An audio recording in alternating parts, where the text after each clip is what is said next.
అమలాపురం పట్టణాభివృద్ధికి 65 కోట్ల రూపాయలతో ప్రభుత్వానికి ప్రతిపాదనలు పంపామన్నారు అమలాపురం ఎమ్మెల్యే ఆనందరావు. కాలువలపై బ్రిడ్జిల నిర్మాణం, పట్టణ రోడ్ల విస్తరణకు మాస్టర్ ప్లాన్ రూపొందించనున్నామన్నారు.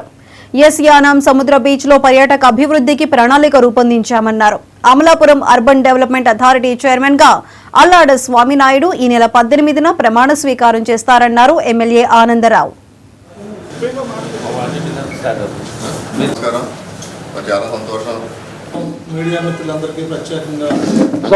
అల్లాడి ఈ నెల 18వ తారీఖున Amalapuram urban development authority AMUDA chairman గా తెలుగుదేశం, జనసేన, బీజేపీ కూటమి ప్రభుత్వం తరపున అమలాపురం పట్టణానికి చెందినటువంటి సీనియర్ నాయకులు, అంబేద్కర్ కోనసీమ జిల్లా తెలుగుదేశం పార్టీ ప్రధాన కార్యదర్శి అల్లాడి స్వామినాయుడు గారికి సంబంధించి పార్టీ వారిని ఈ పదవిలో నియమించినందుకు 18వ తారీఖున చాలా భారీ స్థాయిలో ప్రమాణ స్వీకారోత్సవాన్ని ఏర్పాటు చేయడం, దానికి ఇన్ఛార్జి మంత్రి అయినటువంటి గౌరవనీయులు అచ్చెన్నాయుడు గారు, అలాగే గౌరవనీయులు పెద్దలు యనమల రామకృష్ణుడు గారు, జిల్లా మంత్రి సుభాష్ గారు, అలాగే కందుల దుర్గేష్ గారు, అందరూ శాసనసభ్యులు, పార్లమెంట్ సభ్యులు అందరూ కూడా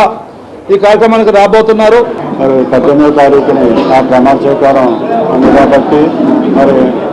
జనసేన, తెలుగుదేశం, బీజేపీ కార్యకర్తలందరినీ కూడా ఆ ప్రోగ్రాంలో పార్టిసిపేట్ చేసి నన్ను ఆశీర్వదించాల్సిందిగా కోరుకుంటూ, మరియు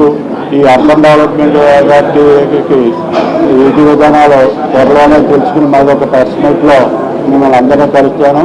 ఏదేమైనప్పటికీ నాకు ఇచ్చిన ఈ పదవికి మంచి పేరు ప్రఖ్యాతులు తీసుకొస్తే పార్టీకి ఇలాంటి ప్రభుత్వంలో ఉన్నటువంటి పెద్దలకి నాకు కూడా వ్యక్తిగతంగా మంచి పేరు ప్రఖ్యాతులు తెచ్చుకుంటానని చెప్పేసి మీ ద్వారా తెలియజేసుకుంటూ, ఈ నెల 18వ తారీఖున Amalapuram urban development authority AMUDA chairman గా తెలుగుదేశం, జనసేన, బీజేపీ కూటమి ప్రభుత్వం తరపున